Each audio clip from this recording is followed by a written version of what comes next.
Now shifting our focus to West Asia, Israel has confirmed receiving the remains of 2 more deceased Israeli hostages.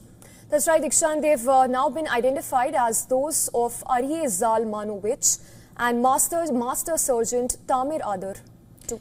Well, this brings the total number of hostages remains returned to Israel to 15 since the ceasefire began on October 10th. Now, there was also a rare moment of joy as freed hostage Avinat Anor was welcomed home by a jubilant crowd.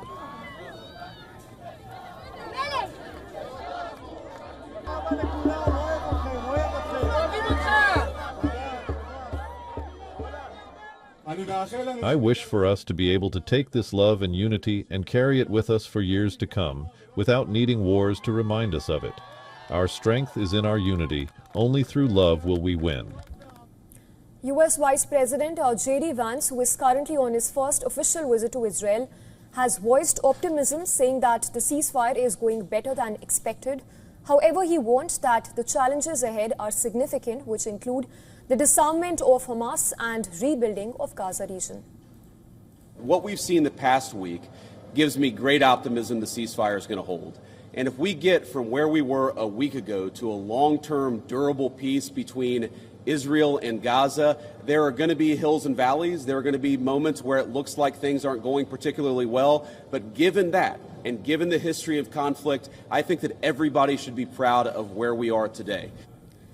But reaffirming President Donald Trump's long-standing pledge, Vance reiterated that the U.S. will not send troops into Gaza. Vance was joined by senior Trump administration officials, including envoy Steve Witkoff and Jared Kushner. U.S. officials have also confirmed that Secretary of State Marco Rubio will likely visit Israel later this week. However, the trip has not been finalized till now. Outside the U.S. Embassy in Tel Aviv, families of hostages stayed a peaceful protest during Vance's visit, calling for continued U.S. pressure to return the remaining bodies.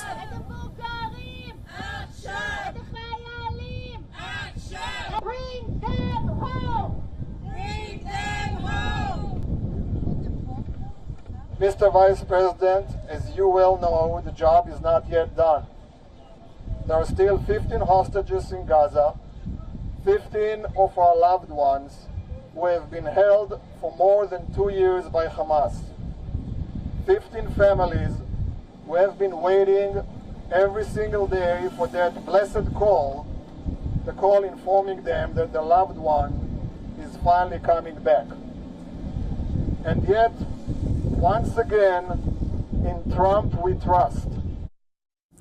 On Tuesday, the UK Ministry of Defence confirmed that a small number of UK troops are embedded in US-led monitoring mission, with one senior British officer serving as deputy commander. Meanwhile, in Israel, Prime Minister Benjamin Netanyahu sacked his national security advisor, Zaki Enabi, who confirmed his dismissal and called for an investigation into the security lapses surrounding Hamas's October 7th attack. And on the ground in Gaza, humanitarian agencies are racing against time to rebuild a devastated landscape. The United Nations says that over 80% of Gaza's infrastructure has been damaged or destroyed. The UN deployment also, in fact, it's the UNDP that has cleared over 81,000 tons of rubble and is restoring roads, public facilities and access to clean drinking water as well.